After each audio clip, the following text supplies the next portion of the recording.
దక్షయజ్ఞ ధ్వంసం చేస్తే దానికి బ్రహ్మరథం పట్టారు వ్యాసుల వారు. దానికి బ్రహ్మరథం పట్టారు పోతన గారు. అదేమిటండి యజ్ఞధ్వంసం? అసలు గొప్ప కథ ఎందుకు అవుతుంది? దాన్ని భాగవతంలో రాయడం ఏమిటి? దాన్ని మనం వినడం ఏమిటి? అది చెప్పుకోవడం ఏమిటి? దానివల్ల పుణ్యం వస్తుందా పాపం వస్తుందా అంటే ఇది నువ్వు వింటే ఎంత గొప్ప ఫలితం వస్తుందో ఆఖరణ చెప్తారు.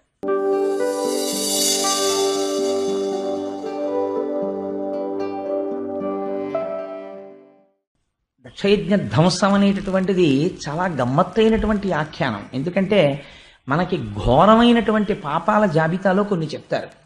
అందులో చాలా ఘోరాతి ఘోరమైనటువంటి పాపాలు శిశుహత్య, బ్రహ్మహత్య, భ్రూణహత్య, సురాపానం, ఆ తర్వాత గురుతల్పగతుడు కావడం, అంటే గురువుగారు పడుకునేటటువంటి మంచం మీద వారి భార్య గారు ఉండగా పడుకున్న నోటితో ఉచ్చరించడానికి కూడా అసహ్యకరమైన విషయాలు అలాంటివి.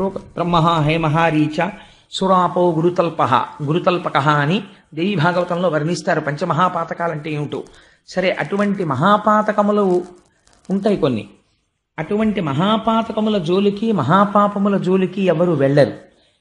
అందులో ఒకటి ఏమిటంటే చాలా భయంకరమైన పాపం యజ్ఞధ్వంసం. యజ్ఞాన్ని ధ్వంసం చేయకూడదు. కానీ శంకరుడు ఒక యజ్ఞాన్ని ధ్వంసం చేశాడు. అదే దక్షయజ్ఞ ధ్వంసము అంటారు. దక్షయజ్ఞ ధ్వంసం చేస్తే దానికి బ్రహ్మరథం పట్టారు వ్యాసుల వారు. దానికి బ్రహ్మరథం పట్టారు పోతన గారు. అదేమిటండి యజ్ఞధ్వంసం? అసలు గొప్ప కథ ఎందుకు అవుతుంది? దాన్ని భాగవతంలో రాయడం ఏమిటి? దాన్ని మనం వినడం ఏమిటి? అది చెప్పుకోవడం ఏమిటి? దానివల్ల పుణ్యం వస్తుందా పాపం వస్తుందా అంటే ఇది నువ్వు వింటే ఎంత గొప్ప ఫలితం వస్తుందో ఆఖరణ చెప్తారు. యజ్ఞధ్వంసం అనేటటువంటిది వచ్చి ఒక పెద్ద అధ్యాయం కింద, ఒక పెద్ద కథ కింద, ఒక వినవలసిన విషయం కింద మారిపోయింది. అది ఎలా జరిగిందో చూడండి. సరసిజ గర్భ అంటే బ్రహ్మగారు సభలో కూర్చునున్నారు.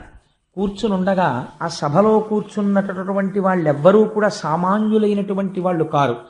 హవ్యభు పరమ ఋషీంద్ర ప్రజాపతులందరూ భక్తి మియించనుదించి ఉండగా, అందులో ఋషులు కూర్చున్నారు, ప్రజాపతులు కూర్చున్నారు, అందరూ కూర్చునున్నారు.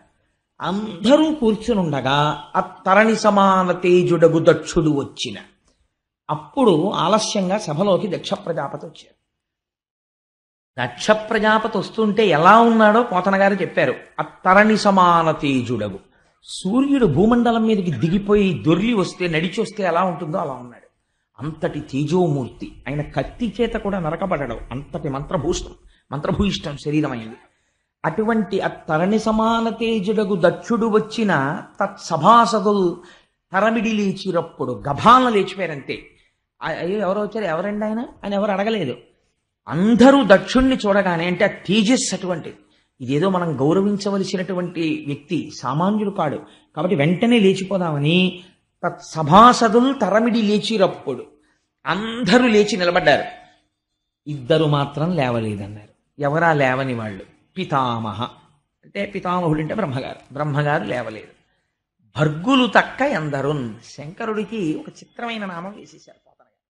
శివుడు అనలేదు, శంకరుడు అనలేదు, రుద్రుడు అనలేదు, భర్గుడు అన్నాడు. చాలా దక్షయజ్ఞ ధ్వంసం అంతా ఈ నామంలో ఉంది రహస్యం. భర్గుడంటే ఎవరు? శివుడి యొక్క అష్టమూర్తి తత్వంలో ఆయనకి భర్గ అని ఒక నామం. భర్గ అంటే తేజస్వరూపమైనటువంటి వాడు. అంటే మనం భా అంటుంటాం, భాష. ఆత్మ తేజస్వరూపం.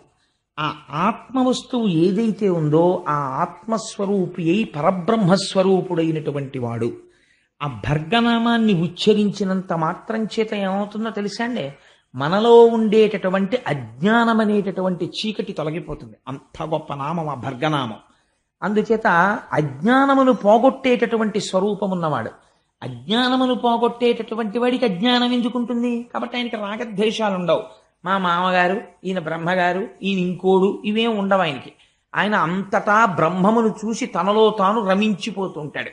అందుకే ఎప్పుడు శంకరుడు పద్మాసనం వేసి కూర్చుని అర్ధనిమీలిత నేత్రుడై అలా తనలో తాను పరవశించిపోతూ, మన కోటకొమ్మన్ సెంటర్ దగ్గర ఉంటుందో బొమ్మ, ఇలా 2 చెంబులు పట్టుకుని 2 పాత్రలు తన పైన ఉన్నటువంటి చంద్రరేఖ నుంచి కరిగి కింద పడినటువంటి అమృతరసాన్ని పట్టుకుని ఒక చెంబుతో తీసి మళ్ళీ ఇలా పోసుకుంటూ ఉంటాడు. మళ్ళీ ఆ చెంబు ఇలా కింద పెడతాడు, ఈ చెంబుతో పోసుకుంటూ ఉంటాడు.